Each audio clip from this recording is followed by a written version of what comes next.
آغاز کرتے ہیں۔ ارشاد فرمایا وَإِذْ أَخَذْنَا مِيثَاقَ بَنِي إِسْرَائِيلَ لَا تَعْبُدُونَ إِلَّا اللَّهَ۔ پھر ارشاد فرمایا کہ وَبِالْوَالِدَيْنِ إِحْسَانًا وَذِي الْقُرْبَى وَالْيَتَامَى وَالْمَسَاكِينِ وَقُولُوا لِلنَّاسِ حُسْنًا وَأَقِيمُوا الصَّلَاةَ وَآتُوا الزَّكَاةَ ثُمَّ تَوَلَّيْتُمْ إِلَّا قَلِيلًا مِّنكُمْ وَأَنْتُمْ مُعْرِضُونَ۔ صدق اللہ العظیم۔ ارشاد فرمایا جب ہم نے بنی اسرائیل سے پکا وعدہ لیا کہ تم نے عبادت صرف رب تبارک و تعالیٰ کی کرنی ہے، اس کے علاوہ کسی اور کو معبود نہیں بنانا، وَبِالْوَالِدَيْنِ إِحْسَانًا اور والدین کے ساتھ حسن سلوک سے پیش آنا ہے، اور جو قریبی رشتہ دار ہیں ان کے ساتھ بھی، اور یتیم اور مسکین جو ہیں ان کے ساتھ بھی حسن سلوک سے پیش آنا ہے، اور لوگوں سے ہمیشہ اچھی بات کرنی ہے۔ وَقُولُوا لِلنَّاسِ حُسْنًا، اچھی بات کرنی ہے، نماز کو قائم کرنا ہے، زکوٰۃ ادا کرنی ہے، پھر تم اس بات سے پھر گئے اور تم تھے ہی پھر جانے والے۔ اس آیت مبارکہ میں بڑا ہی ایک جامع سا حکم دیا گیا ہے اور بڑی جامع عبادات کا ذکر کیا گیا۔ مفسرین نے لکھا ہے کہ اس آیت مبارکہ میں جن عبادات کا ذکر ہے یہ تقریباً تمام انبیاء کی تعلیمات میں ان عبادات کا حکم دیا گیا، گویا کہ یوں کہا جا سکتا ہے کہ یہ عبادات جو ہیں یہ پہلی شریعتوں میں بھی تھی، یعنی ایک مشترک عبادت ہے جو پہلے بھی ساری شریعتوں کو حکم دیا جاتا رہا ہے۔ وہ کیا تھا کہ والدین کے ساتھ، دیکھیں سب سے پہلی چیز ہی توحید ہے، اللہ رب العالمین کو وحدہ لا شریک ماننا، اور پھر اس کے ساتھ ہی متصلاً جڑا ہوا حکم دیا ہے اللہ رب العالمین نے والدین کے ساتھ حسن سلوک کا۔ اور یہ حکم صرف بنی اسرائیل والوں کے لیے نہیں ہے، یہ حکم میرے اور آپ کے لیے بھی ہے۔ اور پھر ساتھ حسن سلوک کا حکم دیا قریبی رشتہ داروں کو۔ تو میں والدین کے بارے میں چند ایک باتیں عرض کرتا چلا جاؤں۔ نبی کریم صلی اللہ علیہ وسلم کی بارگاہ میں ایک شخص حاضر ہوا، ترمذی شریف کی حدیث پاک ہے، اور حضرت عبداللہ ابن عمر رضی اللہ تعالی عنہما اس کے راوی ہیں۔ عرض کرنے لگا حضور مجھ سے بہت بڑا گناہ ہو گیا ہے، حدیث پاک کے الفاظ ہیں ذنبًا عظیما، میں نے جو بہت بڑا گناہ کر لیا ہے، اور حضور کیا میری توبہ قبول ہو سکتی ہے؟ والدین کی شان اور عظمت اور خصوصاً ماں کی شان۔ عرض کرنے لگا حضور کیا میری توبہ قبول ہو سکتی ہے؟ ارشاد فرمایا کیا تیری ماں زندہ ہے؟ اللہ اکبر۔ اب وہ آیا کس لیے تھا کہ مجھ سے گناہ ہو گیا ہے حضور، میں اس کا کفارہ چاہتا ہوں، میں اس کی توبہ کرنا چاہتا ہوں۔ اور پھر دیکھیے غور کریں کہ حضور نے اس سے کیا سوال کیا۔ حضور فرماتے ہیں کیا تیری ماں زندہ ہے؟ عرض کیا لا نہیں یا رسول اللہ، ماں تو رخصت ہو گئی دنیا سے۔ ارشاد فرمایا کیا تیری خالہ زندہ ہے؟ عرض کیا نعم، ہاں جی یا رسول اللہ خالہ زندہ ہے۔ حضور نے فرمایا جا خالہ کی خدمت کیا اگر اللہ تیرے گناہوں کو بخش دے گا۔ ماں باپ کی خدمت یہ گناہوں کا کفارہ ہے، گناہ ہو گئے، غلطی کوتاہی ہو گئی، ماں باپ کی خدمت کرو، رب گناہوں کو بخش دیتا ہے۔ حضور کی بارگاہ میں شخص عرض کرنے لگا، مسند احمد کی حدیث پاک، عرض کرتا ہے حضور میں نماز بھی پڑھتا ہوں، میں روزے بھی رکھتا ہوں، اور میں زکوٰۃ بھی ادا کرتا ہوں، مجھے کل بروز قیامت اجر کیا ملے گا؟ اب یہاں پہ ایک بات میں اور کہوں کہ صحابہ جو تھے ان کو پتہ تھا کہ حضور کو پتہ ہے کہ کس کو کتنا اجر ملنا ہے۔ اگر صحابہ کا یہ عقیدہ ہوتا کہ حضور کو پتہ ہی کوئی نہیں ہے تو کیا اس طرح کے سوالات کرتے؟ تو عرض کرنے لگے حضور مجھے کیا اجر ملے گا؟ حضور نے فرمایا تجھے انبیاء، شہداء اور صالحین کے ساتھ کھڑا کیا جائے گا، بشرطے کہ شرط یہ ہے کہ تو والدین کا نافرمان نہ ہونا۔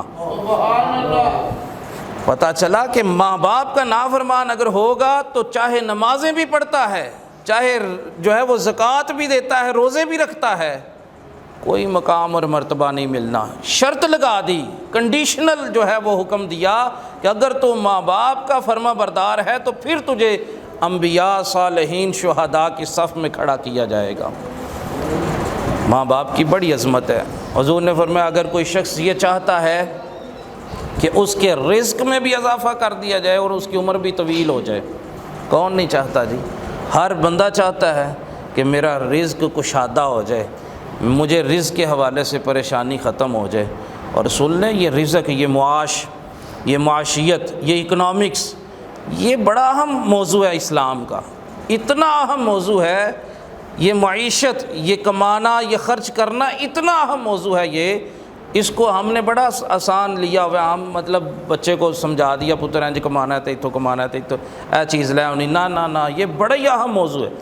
یہ فیلڈ بڑی اہم فیلڈ ہے کہ کمائی کا سلسلہ، کمانا کہاں سے ہے، خرچ کہاں کرنا ہے، یہ اتنا اہم ہے کہ کل بروز قیامت 5 سوال ہونے ہیں، صرف پوری زندگی انسان کی، اور 5 سوال، اور ان 5 میں سے بھی 2 جو ہیں وہ معیشت کے بارے میں، 2 معیشت کے بارے میں۔ کون سا؟ کمایا کہاں سے ہے اور لگایا کہاں پہ ہے۔ تو اسی سلسلہ میں حدیث پاک سنا رہا تھا کہ حضور فرماتے ہیں کہ اگر کوئی شخص یہ چاہتا ہو کہ اس کا رزق وسیع ہو جائے اور اس کی عمر بھی طویل ہو، تو پھر وہ صلہ رحمی کیا کرے اور والدین کے لیے دعا مانگا کرے، ماں باپ کے لیے دعا مانگا کرے۔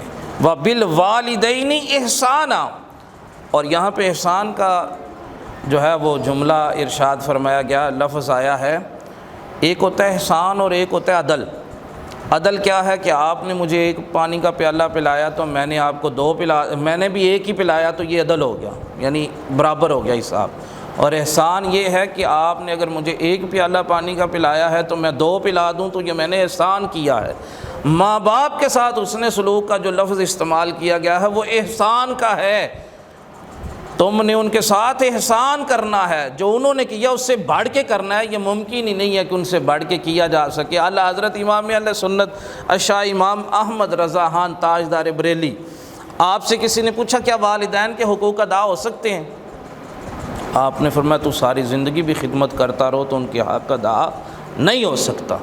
مگر افسوس اس بات کا ہے کہ آج ہمارا نوجوان کہتا نظر آتا ہے جی ہمارے والدین کو جو ہے وہ پتہ ہی کوئی نہیں، وہ تو پرانی سوچ رکھنے والے ہیں، ان کو تو آج کے جدید دور کا پتہ ہی نہیں، ان کو کیا پتہ میں کون سے کاروبار میں لگا ہوں، میں کیا، والدین کو کسی چیز کا نہیں پتہ۔ حالانکہ جب یہ بولنے کے قابل نہیں تھا اس وقت بھی اس کے والدین کو پتہ تھا کہ اس کو کیا پریشانی ہے، یہ کیا چاہتا ہے، اس کو کس چیز کی حاجت ہے۔ لہذا والدین کی شان اور عظمت اسی کو سمجھ میں آئے گی جس نے اپنا دامن قرآن کے دامن سے جوڑا ہوا ہے، نبی کے فرمان کے دامن سے جوڑا ہوا ہے۔ حضرت ابو حفص رحمۃ اللہ تعالی علیہ کے پاس ایک شخص شکایت لے کے آیا اور کہنے لگا حضور مجھے میرے بیٹے نے مارا ہے۔ آپ نے پوچھا اچھا تیرے بیٹے نے تجھے مارا ہے، بڑا عجیب معاملہ ہے، بڑی حیرت ہوئی آپ کو کہ کبھی بیٹا بھی باپ کو مارتا ہے۔ آپ پوچھنے لگے کیا اس کی روٹین کیا ہے، کیا کرتے ہیں؟ کہتا بس روٹین ایسے ہی ہے کہ میرے ساتھ جو ہے وہ کھیتوں میں کام شام کرتا ہے، کچھ جانور رکھے ہوئے ہیں تو ان کو چرا لیتا ہے۔ تو آپ نے فرمایا، آپ نے چوٹ ایک لگائی سمجھانے کے لیے، اور آپ فرماتے ہیں کہ پھر جیسے جانور آپس میں لڑ پڑتے ہیں تو ایک جانور کو وہ چھڑی مارتا ہے، پھر دوسرے کو بھی مارتا ہے، اسی طرح تو نے چونکہ قرآن اس کو سمجھایا نہیں ہے، نبی کے فرمان سے اس کا تعلق نہیں ہے، شروع سے جانوروں کے ساتھ ہی وہ رہا ہے، تو پھر اس نے تیرے ساتھ بھی جانوروں والا معاملہ کیا، تجھے بھی چھڑی سے مار کے اس نے سمجھانے کی کوشش کی ہے۔ تو پتہ یہ چلا کہ جب تک ہم اپنی اولاد کا تعلق قرآن سے نہیں جوڑیں گے یہ ممکن ہی نہیں ہے کہ وہ ہماری کوئی عزت کرے، اولاد والدین کی مطیع اور فرما بردار ہو۔ وہ اسی وقت ممکن ہے کہ جب ان کو پتہ چلے گا۔ اور حقیقت بات ہے سورہ بنی اسرائیل کی آیت نمبر 24 سے لے کر 27 تک والدین کے بارے میں اتنا خوبصورت فرمایا گیا کہ ماں باپ کے لیے رحمت کے بازو یوں کھول کے رکھا کرو، اور ان کے لیے اف تک کا کلمہ نہیں بولنا، بلکہ ہمارے استاد صاحب فرمایا کرتے تھے کہ والدین کی عظمت جو ہے وہ تو ہمارے قرآن کی جو سورہ بقرہ کی پہلی، بلکہ سورہ جو فاتحہ ہے اس کی پہلی آیت مبارکہ میں بھی والدین کی شان اور عظمت ہے۔ تو ہم پوچھا کرتے حضور وہ کیسے؟ کہتے الحمدللہ رب العالمین، تو جو رب کی شان ربوبیت ہے اس کا اظہار ماں باپ کے ذریعے ہوتا ہے، کیونکہ رب بھی پالنے والا ہے اور حقیقت میں رب ہی پالتا ہے، مگر اس کی جو اس کا مظہر ہے وہ والدین ہیں، والدین پالتے ہیں۔ اور پھر رب فرماتا ہے پھر ان کے لیے دعا کیا کرنی ہے، رب ارحمہما کما ربیانی صغیرا۔ تو یہ کہ ان کے لیے دعا تو رب قرآن میں خود سکھاتا ہے۔ پھر ارشاد فرمایا کہ وذل قربا، یہ جو قربا کا لفظ استعمال کیا قرآن مجید نے، قربا سے مراد ہمارے سگے بھائی اور سگی بہنیں ہیں، اور پھر ان کے بعد جو ہے وہ قریبی رشتہ دار ہیں۔ پہلے سب سے پہلے قربا کیا ہیں؟ سگے بہن بھائی، اور پھر ساتھ ساتھ جو قریبی رشتہ دار ہیں۔ اور یہاں پہ میں سیرت طیبہ سے چند ایک مثالیں دیتا ہوں کہ آج خون سفید ہو گئے، بھائی بھائی کا دشمن ہے، بھائی بہن کا دشمن ہو چکا ہے۔ میں آپ کو تاریخ اسلام بتاتا ہوں کہ اسلام جو ہے وہ بھائی بہن کے ساتھ تعلق کتنا خوبصورت بیان فرماتا ہے۔ حنین کا جب غزوہ ہوتا ہے تو کافی سارے جنگی قیدی جو ہیں ان کو مدینہ طیبہ لایا گیا۔ ان جنگی قیدیوں میں ایک خاتون بھی تھی۔ اس خاتون نے دعویٰ کر دیا کہ میں آپ کے نبی کی بہن ہوں۔ صحابہ کرام کہنے لگے ہمارے نبی کریم صلی اللہ علیہ وسلم کا نہ کوئی بھائی ہے نہ کوئی بہن ہے، یہ عجیب دعویٰ کرتی ہے، آپ تو اکیلے ہیں۔ تو حضور کی بارگاہ میں عرض کیا کہ حضور ایک خاتون ہے تو وہ دعویٰ کرتی ہے کہ میں آپ کے نبی کی بہن ہوں۔ حضور نے فرمایا ہاں بھیجو اسے۔ حضور کی بارگاہ میں حاضر ہو کے عرض کرنے لگی کہ میں شیمہ بنت حارث ہوں، حلیمہ سعدیہ کی بیٹی ہوں۔ نبی کریم صلی اللہ علیہ وسلم کو بچپن یاد آ گیا۔ آپ نے اپنی چادر کندھا مبارک سے اتاری اور نیچے بچھا دی، اور اپنی وہ بہن جو دودھ شریک بہن تھی، جو رضائی بہن تھی، حضرت حلیمہ سعدیہ کی بیٹی ہیں حضرت شیمہ، ان کو اس چادر پہ بٹھایا۔ اور عرب کا یہ رواج ہوا کرتا تھا، جس کو بہت زیادہ عزت دینی ہوتی تھی نا، اس کے لیے اپنی چادر کو بچھایا جاتا تھا۔ اب اس بہن کے لیے چادر کو بچھا دیا، اور پھر آپ نے ان کو جو ہے وہ بچپن کی باتیں ہوتی رہی۔ پھر بچپن کی باتوں کے بعد جو ہے حضور نے ارشاد فرمایا میری بہن اگر آپ ہمارے پاس رکنا چاہو تو کوئی مسئلہ نہیں، آپ یہاں رک جائیں، میں آپ کی رہائش کا بندوبست کر دیتا ہوں، اور اگر آپ جانا چاہیں تو بڑی اچھی بات ہے، میں آپ کو تحائف کے ساتھ جو ہے وہ رخصت کروں گا اپنی بہن کو۔ حضور نے کچھ تحفے بھی عطا کیے۔ اب یہ غور کر لیجئے کہ بہن سگی بہن نہیں ہے، دودھ شریک بہن ہے، حضرت حلیمہ سعدیہ کی بیٹی ہیں۔ تو نبی کریم صلی اللہ علیہ وسلم کا ان کے ساتھ تعلق کیا ہے؟ اب وہ بہن کہنے لگی کہ بھائی میں یہاں تو رکنا نہیں چاہتی، میں واپس جانا چاہتی ہوں اپنے قبیلے میں، مگر میرے بھائی میرے دل کی ایک خواہش ہے وہ پوری کر دیں تو میں خوش ہو جاؤں گی۔ نبی کریم صلی اللہ علیہ وسلم نے ارشاد فرمایا میری بہن ضرور، آپ پوچھئے کیا بات ہے، کیا خواہش ہے، ضرور پوری ہوگی۔ عرض کرنے لگی حضور میرے ساتھ میرے قبیلے کے کچھ لوگوں کو گرفتار کیا گیا، وہ بھی قیدی بن کے ہیں، حضور ان کو آزاد کر دیں میں خوش ہو جاؤں گی۔ نبی کریم صلی اللہ علیہ وسلم نے باقی معاملات میں حضور مشورہ کیا کرتے تھے صحابہ سے، باقی تمام امور میں مشورہ کیا جاتا تھا۔ اس مسئلے میں حضور نے فرمایا ٹھیک ہے، میری بہن نے کہہ دیا سب کو آزاد کر دیا جائے گا۔ اور سن لیں وہ کو 10-12 قیدی نہیں تھے، وہ 100 قیدی بھی نہیں تھے، 5 سے 6 ہزار کے درمیان قیدی تھے جو حضور نے اپنی رضائی بہن کے ایک اشارے پہ سب کو آزاد کر دیا تھا۔ بہن سگی بہن نہیں ہے، ایک ماں کے پیٹ سے پیدا ہوئی بہن نہیں ہے، صرف دودھ شریک بہن ہے، اور ان کے ساتھ اتنا حسن سلوک۔ آج سگی بہنیں ایڑیاں رگڑ رگڑ کے ہمارے دروازوں پہ اپنے حصے کے لیے بیچاری جو ہیں وہ پریشان رہتی ہیں، اور ہم آگے سے جواب کیا دیتے ہیں، میں ٹرک بھر کے تینوں سامان دا دیتے ہیں، کوئی حصہ نہیں۔ اور بھائی اخوت مواخات مدینہ، ایک مہاجر کو ایک انصاری کا بھائی بنا دیا، سب کو اس طرح یوں بھائی بھائی بنا دیا، اس کو مواخات مدینہ بھی کہا جاتا ہے، اخوت کا رشتہ بھی کہا جاتا ہے۔ اب یہ مجھے بتائیے کہ وہ سگے بھائی تو نہیں تھے، ایک ماں کے پیٹ سے تو نہیں پیدا ہوئے تھے، ایک مکہ سے آئے ہیں، ایک مدینہ طیبہ کے رہائشی ہیں، حضور نے علامتی طور پر دونوں کو بھائی بنایا، اور جب علامتی طور پر دونوں کو بھائی بنایا تو پہلی چیز جو اس صحابی نے یعنی مدینہ طیبہ والے نے اپنے مہاجر بھائی پر قربان کی تھی، وہ اپنی پراپرٹی قربان کی تھی۔ جس کی 2 دکانیں تھیں اس نے 1 دکان اپنے مہاجر بھائی کو دے دی، جس کے 2 پلاٹ تھے اس نے 1 پلاٹ اپنے مہاجر بھائی کو دے دیا، جس کے 2 گھر تھے اس نے 1 گھر اپنے مہاجر بھائی کو دے دیا۔ تو دیکھیں وہاں تاریخ اسلام میں، سیرت طیبہ میں تو یہ منظر نظر آتے ہیں، اور یہاں سگے بھائی 1 پلاٹ پہ 1 دکان پہ ایک دوسرے کو قتل کرنے پر جو ہے وہ درپے ہو جاتے ہیں۔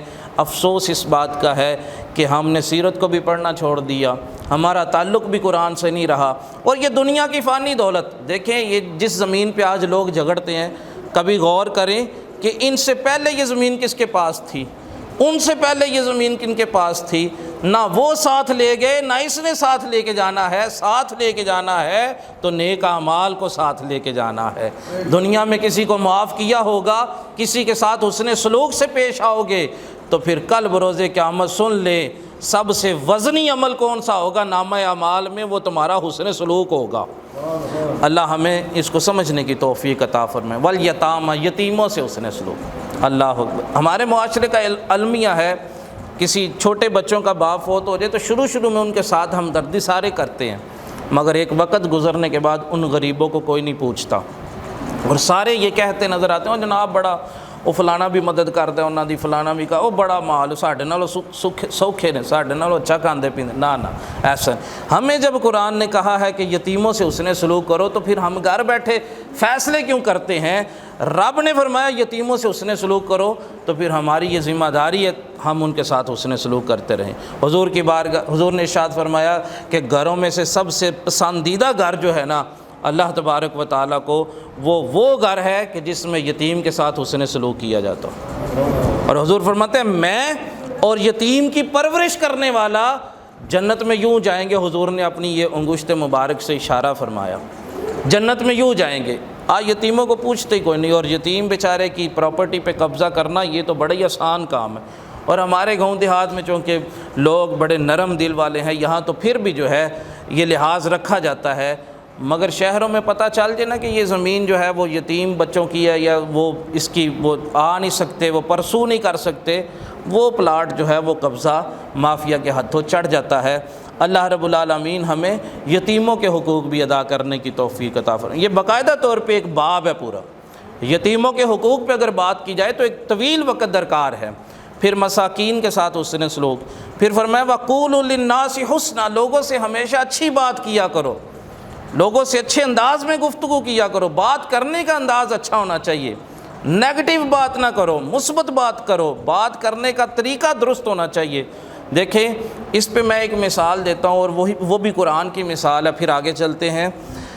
جب حضرت موسیٰ علیہ السلام اور حضرت ہارون علیہ السلام، آپ دونوں بھائی اور دونوں نبی، ماشاءاللہ کیا بات ہے، دونوں بھائی ہیں اور دونوں نبی ہیں، اور آپ جب اسلام کی دعوت دینے کے لیے فرعون کے پاس جاتے ہیں تو اللہ تبارک و تعالیٰ نے ارشاد فرمایا کہ اے موسیٰ اور ہارون، فرعون سے اچھی بات کرنا، سخت بات نہ کرنا۔ اب یہاں پہ ایک مفسر ہے، انہوں نے بڑا خوبصورت جملہ لکھا ہے، اور وہ ہمارے لیے بڑا قابل غور ہے۔ کہتے آج کے زمانے میں جو بھی خطاب کرنے والا شخص ہے، جو بھی بات کرنے والا ہے، وہ حضرت موسیٰ علیہ السلام سے تو نہیں نہ بڑا ہو سکتا جی۔ موسیٰ علیہ السلام جیسی اس کی شان اور عظمت تو نہیں نہ ہو سکتی، اور جس کے ساتھ بات کی جا رہی ہے، جو مخاطب ہے، وہ فرعون سے تو بدبخت نہیں نہ ہو سکتا جی۔ سب سے بدبخت شخص فرعون ہی تھا اس وقت، تو جب سب سے بہترین کو سب سے بدترین کے ساتھ بھی اچھا سلوک اور اچھی بات کرنے کا حکم ہے، تو پھر میں اور آپ کس بات کی مولی ہیں؟ پھر ہمیں بھی چاہیے نا کہ جس سے بات کر رہے ہیں یار وہ فرعون سے برا تو نہیں ہے نا، فرعون سے تو اچھا ہے نا۔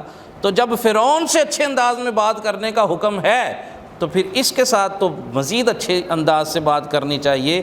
تو یہ وہی بندہ کرے گا بات اچھی دوسروں سے جس نے قرآن پڑھ کے یہ پڑھا ہوگا، میرا رب کہتا ہے وَقُولُوا لِلنَّاسِ حُسْنًا، لوگوں سے اچھی بات کیا کرو، لوگوں سے اچھے انداز میں گفتگو کیا کرو۔ یہ اسی وقت ممکن ہے جب ہمارا تعلق قرآن کے ساتھ ہوگا۔ گر تمی حاخی مسلمان زیستن، علامہ اقبال اسی وجہ سے تو کہتے ہیں اگر تم چاہتے ہو کہ تمہاری زندگی مسلمانوں والی زندگی ہو جائے، گر تمی خاخی مسلمان زیستن، نیست ممکن جز با قرآن زیستن، قرآن کے بغیر یہ ممکن نہیں کہ تیری زندگی مسلمانوں والی زندگی ہو جائے۔ پھر آگے ارشاد فرمایا واقیم الصلاۃ، نماز کو قائم کیا کرو۔ حضور نے فرمایا 2 رکعت نماز اچھے طریقے سے جس نے وضو کیا اور 2 رکعت نماز ادا کی، اس پر جنت کو واجب کر دیا جاتا ہے۔ سبحان اللہ۔ زکوٰۃ ادا کیا کرو۔ اس زکوٰۃ سے مراد وہ جو سال کے بعد ہم زکوٰۃ ادا کرتے ہیں وہ بھی ہے، اور اس سے مراد نفلی صدقات بھی ہیں، صدقہ دینا نفلی طور پہ۔ ایک تو واجب ہے نا جو سالانہ دی جاتی ہے، اور ایک صدقہ ویسے کسی کی خدمت کر دینا۔ اور پھر ارشاد فرمایا کہ یہ بنی اسرائیل والوں کے بارے میں فرمایا کہ بڑے سارے لوگ اس حکم سے پھر گئے اور رب کو پتہ تھا کہ وہ پھر جانے والے ہیں۔ اگلی آیت مبارکہ میں ارشاد فرمایا وَإِذْ أَخَذْنَا مِيثَاقَكُمْ لَا تَسْفِكُونَ دِمَاءَكُمْ وَلَا تُخْرِجُونَ أَنفُسَكُمْ مِنْ دِيَارِكُمْ ثُمَّ أَقْرَرْتُمْ وَأَنْتُمْ تَشْهَدُونَ۔ ارشاد فرمایا اور جب تم سے یہ پکا وعدہ لیا گیا تھا کہ تم لوگوں کا خون نہیں بہاؤ گے اور نہ ہی ان کو ان کے گھروں سے نکالو گے، اور تم نے اقرار بھی کیا اور تم اس بات پر گواہی بھی دیتے تھے۔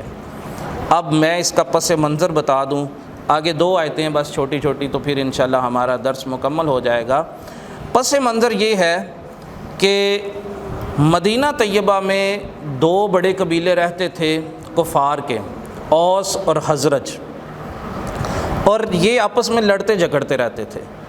جو یہودی تھے ان کو تورات میں حکم دیا گیا تھا کہ تم نے اپنے بھائیوں کو جو تمہارے دین پر ہیں، جو مسلمان ہیں تمہارے ساتھ، تم نے ان کو نہ تو قتل کرنا ہے اور نہ ان کو گھروں سے نکالنا ہے، اور ہاں اگر یہ کہیں قیدی بن جائے نا، جنگی قیدی بن جائیں، تو فدیہ دے کے ان کو چھڑا لینا ہے، یہ حکم تھا۔ اب یہ یہودی کیا کرتے، یہودیوں کے کچھ قبیلے جو تھے وہ اوس کے ساتھ ملے ہوئے تھے اور کچھ قبیلے جو ہے وہ خزرج کے ساتھ ملے تھے، اور جب وہ اوس اور خزرج آپس میں لڑتے تو یہ یہودی بھی ایک دوسرے اپنے دوست کی حمایت میں ایک دوسرے کے خلاف لڑتے تھے، اور اس طرف بھی یہودی ہوتے اس طرف بھی یہودی ہوتے، اور آپس میں لڑتے بھی، ان کو قتل بھی کیا جاتا اور کچھ لوگوں کو نکال بھی دیا جاتا تھا، اور کچھ لوگ جنگی قیدی بھی بن جاتے۔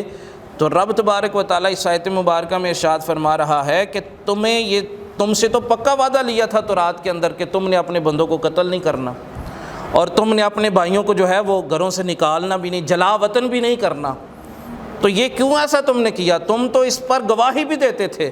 پھر اگلی آیت مبارکہ میں مزید اسی سلسلہ میں بات ہوئی، ارشاد فرمایا وَإِذْ أَخَذْنَا مِيثَاقَكُمْ لَا تَسْفِكُونَ دِمَاءَكُمْ وَلَا تُخْرِجُونَ أَنفُسَكُمْ مِنْ دِيَارِكُمْ ثُمَّ أَقْرَرْتُمْ وَأَنْتُمْ تَشْهَدُونَ، یہ تو مکمل ہوئی۔ پھر ارشاد فرمایا ثُمَّ أَنْتُمْ هَؤُلَاءِ تَقْتُلُونَ أَنفُسَكُمْ وَتُخْرِجُونَ فَرِيقًا مِنْكُمْ مِنْ دِيَارِهِمْ تَظَاهَرُونَ عَلَيْهِمْ بِالْإِثْمِ وَالْعُدْوَانِ وَإِنْ يَأْتُوكُمْ أُسَارَىٰ تفادوهم وهو محرم عليكم إخراجهم أفتؤمنون ببعض الكتاب وتكفرون ببعض فما جزاء من يفعل ذلك منكم إلا خزي في الحياة الدنيا ويوم القيامة يردون إلى أشد العذاب والله بما غافل وما الله بما غافل عما تعملون۔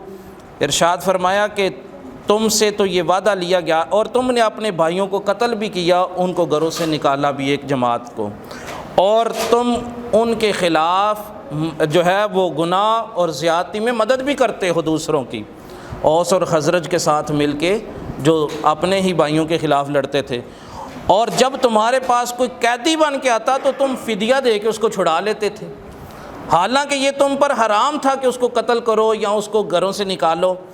اور پھر ارشاد فرمایا بڑا سخت حکم ہے، رب تبارک و تعالیٰ کی ناراضگی دیکھیں، حکم کتنا سخت ہے۔ ارشاد فرمایا آفتؤمنون ببعض الکتاب وتکفرون ببعض، تم تورات کے آدھے حکم کو مان لیتے ہو، کچھ باتیں مان لیتے ہو اور باقی کا انکار کر دیتے ہو، کتنا عجیب معاملہ ہے تمہارا، آدھی کتاب پہ عمل کر لیا، چند باتیں مان لی اور چند باتوں کا انکار کر دیا۔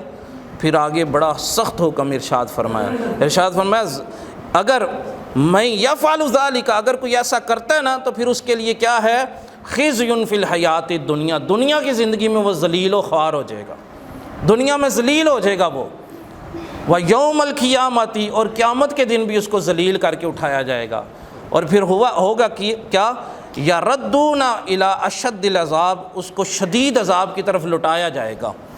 پھر رب ارشاد فرماتا ہے تمہارا رب غافل نہیں ہے اس بات سے، جو تم کر رہے ہو تمہارا رب دیکھ رہا ہے۔ دیکھیں یہ ان کو حکم دیا گیا تھا کہ تم نے اپنے بھائیوں کو قتل نہیں کرنا۔ وہ اپنے یارانے نبھاتے ہوئے، کسی کا یارانہ اوس کے ساتھ تھا، کسی کا حضرج کے ساتھ تھا، تو لوگ ان سے کہتے بھی تھے کہ بھئی تورات کے اندر تمہیں حکم ہے کہ اپنے بندوں کے خلاف نہیں لڑنا، اپنے بھائیوں کو، اپنے مذہب کے لوگوں کو جو ہے تم نے جلا وطن نہیں کرنا، تو تم تورات کے اس حکم کو نہیں مانتے؟ کہتے ہیں ہم مانتے ہیں مگر ایک حکم مانتے ہیں، باقی نہیں مانتے۔ پوچھا کون سے؟ کہتے ہیں وہ لڑنے جھگڑنے والا حکم، قتل کرنے والا، اس کو ہم نہیں مانتے، ہاں فدیے والے حکم کو ہم مانتے ہیں کہ جب کوئی جنگی قیدی بن جاتا ہے نا، وہ ہم فدیہ اکٹھا کر کے لوگوں سے اور زکوٰۃ کی رقم بھی لے کے تو اس کو فدیہ دے کے چھڑا لیتے ہیں۔ اس سلسلے میں ہم کو جو ہے وہ اپنی تورات پر عمل کرتے ہیں۔ تو یہاں رک کے میں ذرا تھوڑا آئینہ اپنی طرف بھی کرتا ہوں، اور ہم بھی دیکھیں کہ ہمیں بھی تو سورہ حجرات میں ارشاد فرمایا گیا نا کہ انما المؤمنون اخوہ، مومن مسلمان بھی آپس میں بھائی بھائی ہیں، اور ہمیں بھی یہی حکم دیا گیا ہے کہ کسی کو، کوئی مومن دوسرے مومن کو، مسلمان کو نہ قتل کرے، نہ اس کی عزت کو خراب کرے، نہ اس کے مال پر قبضہ کرے۔ یہ حکم تو ہمیں بھی دیا گیا، تو کیا ہم اس پر عمل کر رہے ہیں؟ حضور نے فرمایا مومن مسلمانوں کی مثال ایک ایسے ہے جیسے ایک دیوار کی مثال ہے، اور دیوار کی ایک اینٹ دوسری اینٹ کو مضبوط کرتی ہے، ایک اینٹ دوسری اینٹ کو مضبوط کرتی ہے۔ ایک مومن مسلمان دوسرے مومن مسلمان کی پشت پناہی کرتا ہے، اس کی خیر خواہی کرتا ہے۔ اور پھر دیکھیں حضور نے فرمایا کسی شخص کے بدبخت ہونے کے لیے اتنا ہی کافی ہے کہ وہ اپنے کسی مسلمان بھائی کو حقیر جانتا ہو، حقیر جانتا ہو۔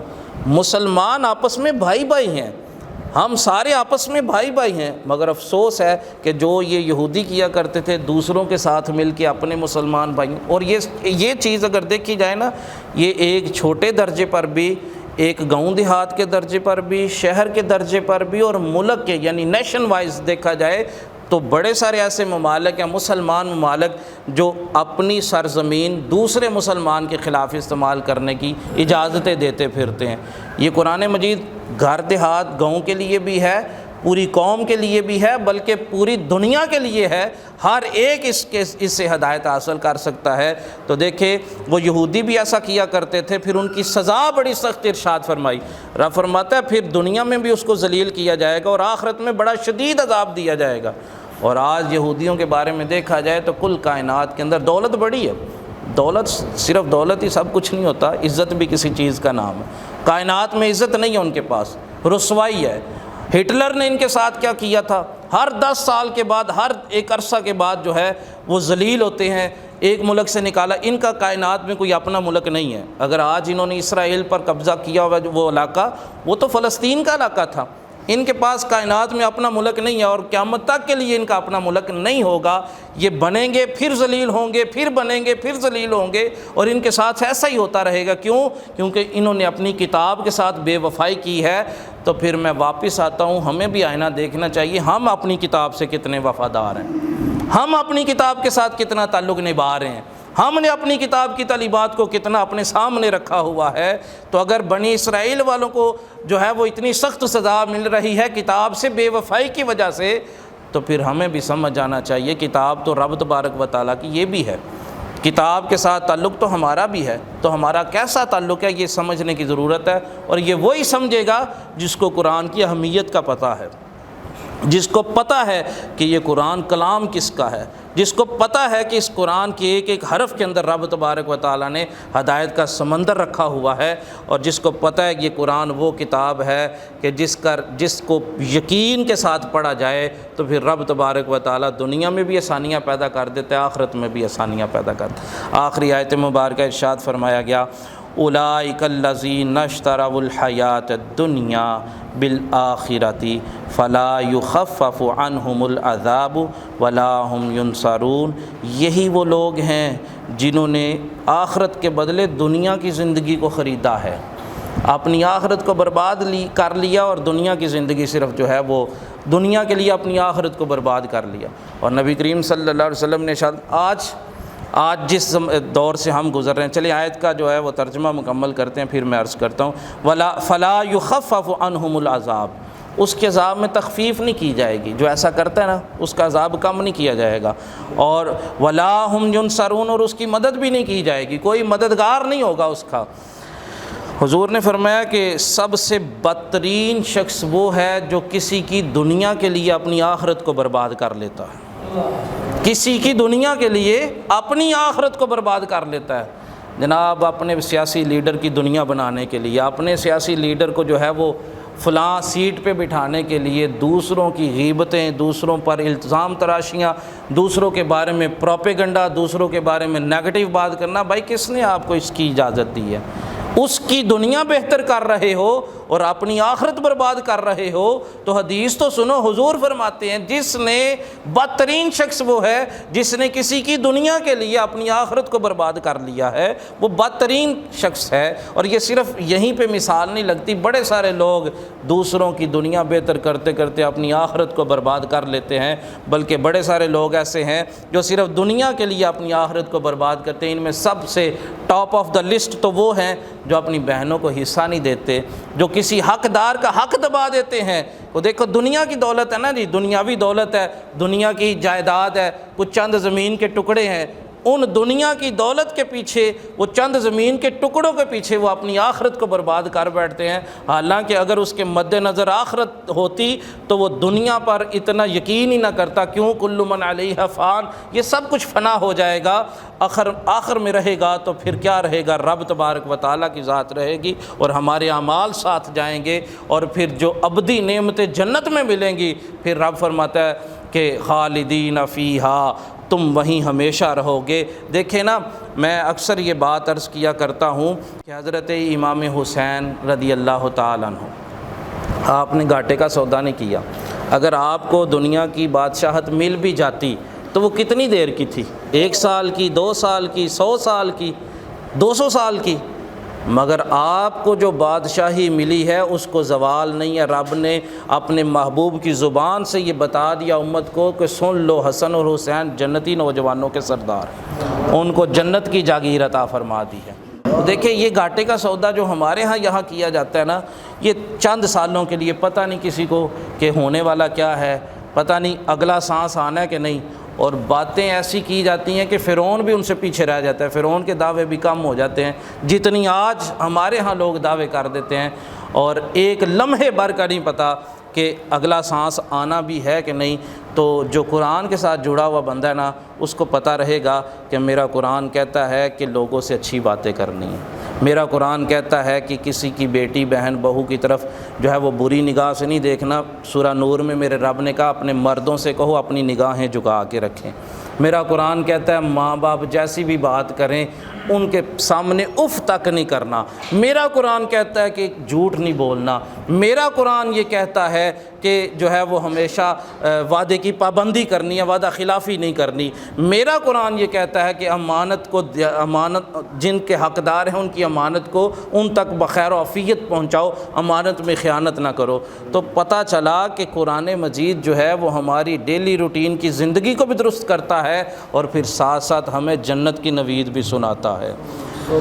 تو اللہ تبارک یہی پیغام لے کے ہم نکلے ہیں کہ آئیے اپنی زندگی کو درست کرنے کے لیے آؤ پھر قرآن سے جڑتے ہیں. یہ وہ کتاب ہے جو رب تبارک و تعالیٰ نے ہمیں عطا کی ہے اور اسی کے اندر میری اور آپ کی کامیابی ہے. اسی کے اندر جو ہے وہ اس کو چھوڑ کے ہم چاہیں نا کہ ہم کامیاب ہو جائیں تو آپ دولت مند تو ہو جائیں گے مگر اخروی کامیابی نہیں ملے گی آپ کو.